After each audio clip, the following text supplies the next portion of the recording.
So guys, naano po tayo gulay. Oh, naara. Ang atong gulay is naatay sapsap na isda, nga naay shrimp, okra, string beans, naay string beans, okra, sapsap na isda, ug pasayan.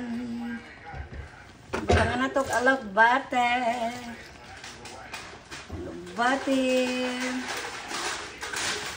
Naara sa pasayan.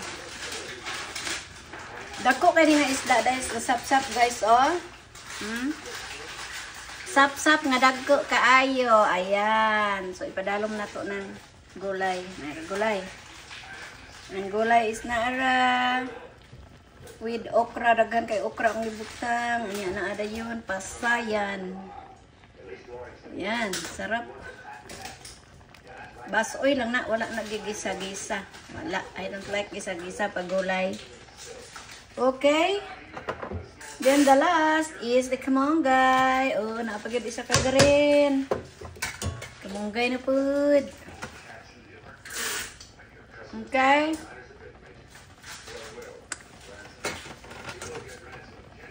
Kamonggay, alogbati, string beans, okra, sapsap,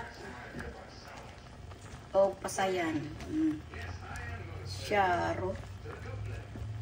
Syaro kalami ani. Okay.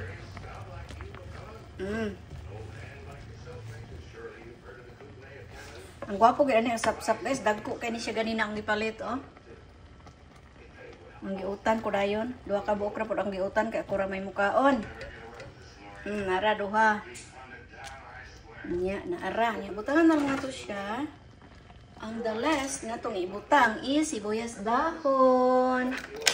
Saan nato kung sibuyas na diri, oh. Sibuyas dahon ang last. Pasensya na kay ang cellphone akong ginagunitan, wa na ko gibutang sa tripod. So naara day, lami kayo. Lami kayo sapsap. Hipon, o dili siya sinigang ha, sabaw lang, tinula lang. Okra, string beans, alagbate, sapsap, pasayan, o kamonggay. Okay, kauna ta guys. Atilawan sa nato eh. Uy, ginoo ko kalami. Ambot na lang gid ninyo. Parting lami adik na gid ko kaagwantam kaon is jud ko, bye-bye.